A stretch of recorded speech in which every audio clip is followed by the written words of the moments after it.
पात्र का स्मरण आता है, द्रौपदी। द्रौपदी हमारे पुराणों में उनकी बड़ा वर्णन है, उनकी महिमा भी। और दूसरी ओर श्री सीता जी, आजकल कभी कभी समाचार पत्रों में आता है कि सीता जी और द्रौपदी की तुलना। और आज तो कभी कुछ वर्ष पहले मैंने स्मरण पड़ा, किसी देवी ने लिखा था कि आज की नारी को सीता होने की आवश्यकता नहीं, द्रौपदी जैसे तेजस्विनी है नहीं सकती है। बस श्री सीता जी तो बड़ी ही, उन्होंने जो कुछ शब्दों में लिखा था बड़ी भीरू हैं। उन्होंने जो भी लिखा उसको तो मैं दोहराना भी उचित नहीं मानता। उनका अभिप्राय था कि इतना सीता जी कुछ दबी दबी सी रहती हैं, वो थोड़ी आदर्श है। द्रौपदी एक जो उसमें तेजस्विता है वो आज की नारी का आदर्श है। दोनों ही पात्र हैं, तो इसमें कोई संदेह नहीं कि द्रौपदी की भी अपनी महानता है, इसमें तो कोई संदेह ही नहीं। किंतु श्री सीता जी से तो उनकी तुलना किसी तरह से नहीं की जा सकती। श्री सीता जी साक्षात महाशक्ति हैं, जगत जननी है। द्रौपदी बड़ी तेजोमयी है, भगवान कृष्ण से भी को भगवान कृष्ण उनसे अनुराग करते, पर वो अंतर तो है ही। अब इसको जो सूत्र के रूप में कहें कि एक द्रौपदी यदि नर की पत्नी है तो श्री सीता जी तो नारायण की प्रिया है। भगवान राम की शक्ति श्री सीता और अर्जुन की पत्नी यदि द्रौपदी बनी तो वो तो वस्तुतः अर्जुन तो नर है, महत्व तो नर और नारायण दोनों का ही है, किंतु दोनों में तो बहुत बड़ा अंतर है। और वो जन्म में जो सूत्र है वो भी बड़े महत्व का है। एक ने पृथ्वी से जन्म लिया, और पृथ्वी का जो स्वभाव है, पृथ्वी कितनी उदार है, कितनी सहिष्णु है, कितना उसके हृदय में इस संसार के जीवों के प्रति कितनी करुणा है, कितनी उदारता है, इसका प्रत्यक्ष हम लोग दर्शन करते हैं। हम सबका जीवन तो पृथ्वी पर टिका हुआ है, पृथ्वी पर आधारित है। इसलिए श्री सीता जी के चरित्र में अगर सहिष्णुता है तो भाई जिन लोगों को सहिष्णुता बुरी वस्तु लगती है उसको दब्बू पर मानते हैं तो वो ठीक है, उनकी वृत्ति के लिए क्या कर सकते हैं। पर गोस्वामी जी ने जब सीता जी का वर्णन किया कठिन परिस्थितियों में भी, तो उन्होंने यही कहा, धर्ण सीता धीरज धरो समय सुधर्म ध्यान। वो धरित्री की पुत्री है, प्रतिकूल से प्रतिकूल स्थिति में भी अत्यंत सहिष्णु हैं, सहती हैं, और वो निरंतर धैर्य धारण करती है। और ऐसा नहीं कि वो तेजस्वी नहीं, तेजस्विता की पराकाष्ठा भी उनमें।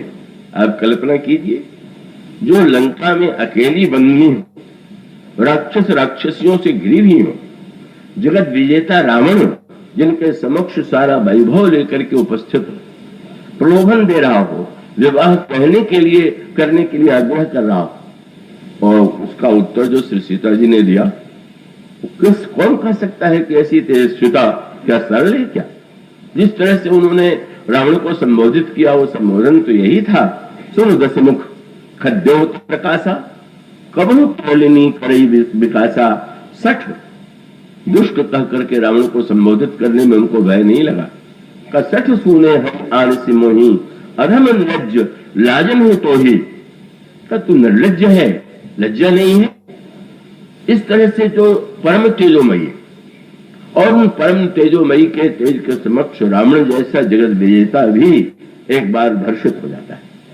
तो ऐसा नहीं कि तेजस्विता नहीं, पर अगर वो तेजस्विता का अर्थ ये कि सदा तेजस्विता ही प्रकट करता रहे और लोगों को जलाता ही रहे, और द्रौपदी ने कभी कड़वे बोल दिए तो वह आदर्श बन जाए कि बस उन्हीं की तरह कड़वा ही बोलना चाहिए, तो ये तो कोई आदर्श की बात नहीं।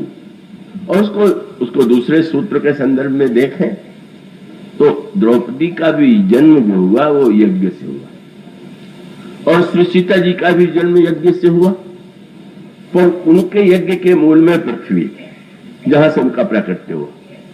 और द्रौपदी की कथा को आप भली भांति जो आपने पढ़ा होगा जानते होंगे, कब द्रौपदी की अग्नि से वो यज्ञ से उनका प्रादुर्भाव हुआ, यज्ञ कुंड से ही द्रौपदी प्रकट हुई और अपने भाई धृष्टद्युम्न के साथ।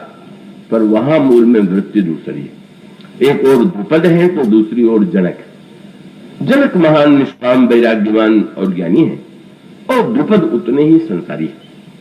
द्रुपद और द्रोणाचार्य साथ में गुरुकुल में शिक्षा प्राप्त करते थे, और स्वाभाविक जैसा छोटी अवस्था में बात होती है, द्रुपद कहते थे कि मित्र द्रोणाचार्य, तुम तो मुझे इतनी प्रिय हो कि जब मैं राजा बनूंगा तो आधा राज्य तुम्हें दे दूंगा। फिर पढ़ करके दोनों अपने अपने घर लौट आए।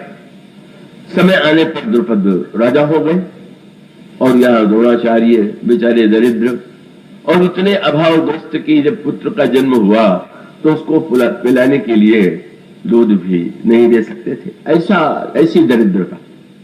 अश्वत्थामा जब रोने लगे दूसरे बालकों को दूध पीते देख करके रोते हुए, तो उन्होंने आटे को घोल करके उसको दूध के रूप में, यही दूध, बड़े व्याकुल हो गए। और तब उनको द्रुपद की याद आई। मित्र ने कहा था, सुना है राजा हो गए, चलना चाहिए। गए। द्रुपद ने पहले तो जैसे देख के भी अनदेखा किया, बैठे हैं सिंहासन पर तो ध्यान ही नहीं दिया। फिर साहस करके द्रोणाचार्य जी ने कहा, मित्र तुमने मुझे नहीं पहचाना?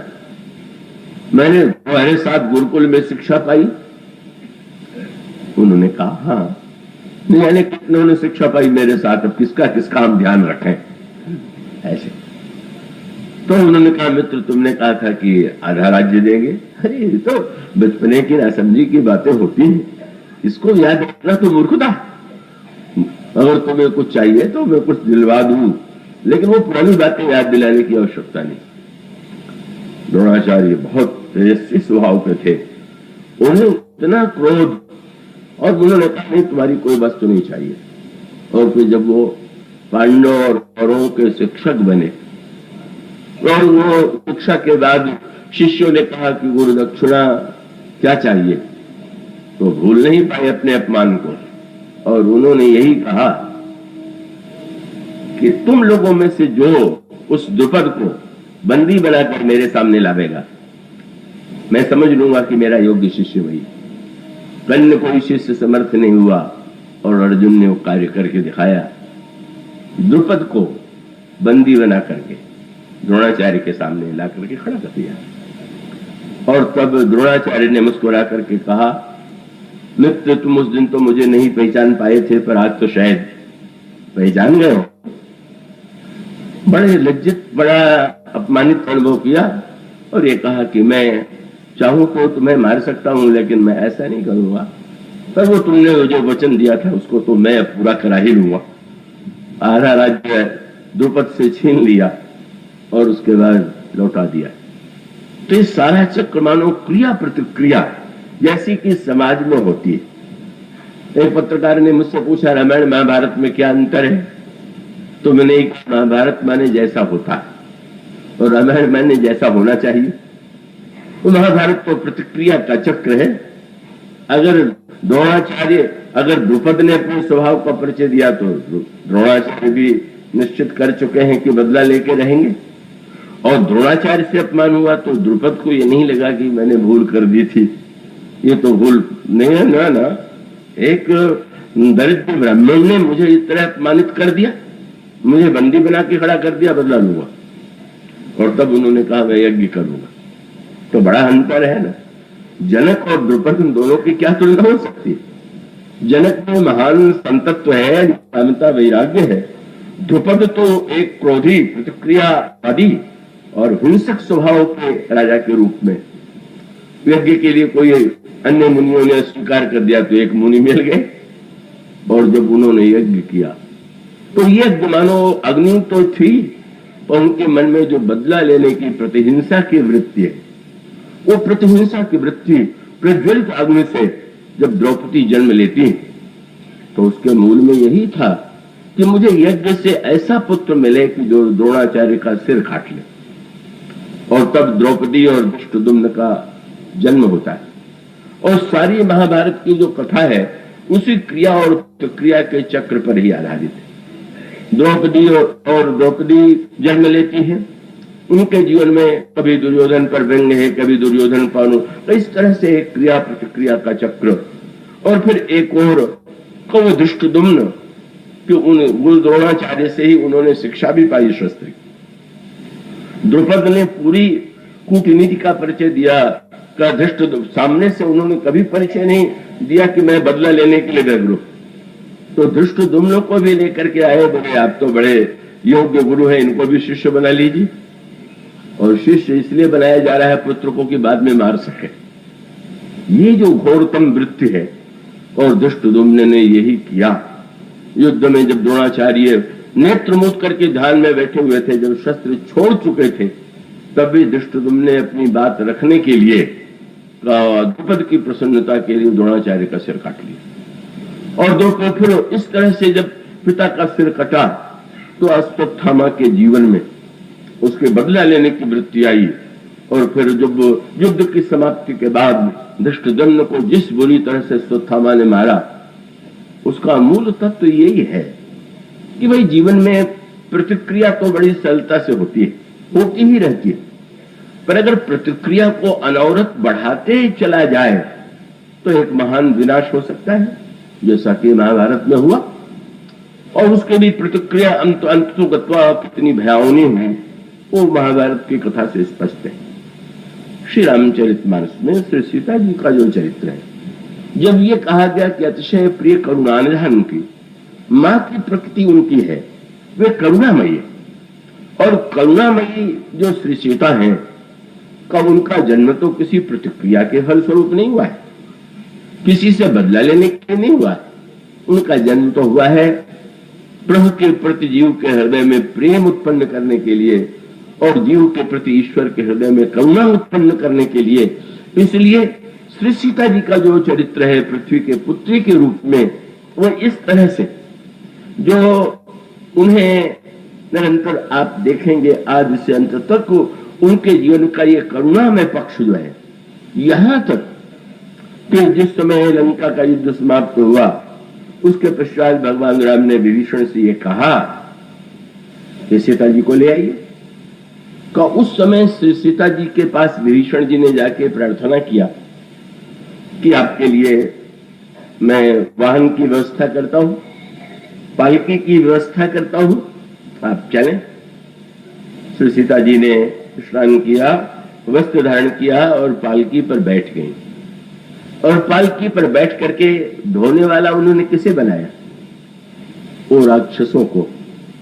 राक्षसों ने उस पालकी को उठाया और उस पालकी पर बैठ करके श्री सीता जी जा रही। जब वो बानरों के सेना के पास पहुंची तो बानर व्यग्र हो गए श्री सीता जी के दर्शन के लिए, जिनके लिए ये युद्ध हुआ।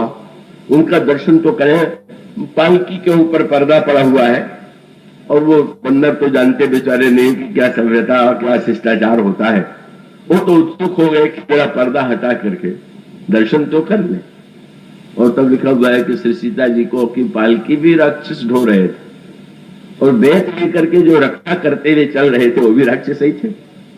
तो जब श्री सीता जी को दर्शन करने के लिए दौड़े तो बस बेत लेकर के राक्षस उनको दूर करने लगे।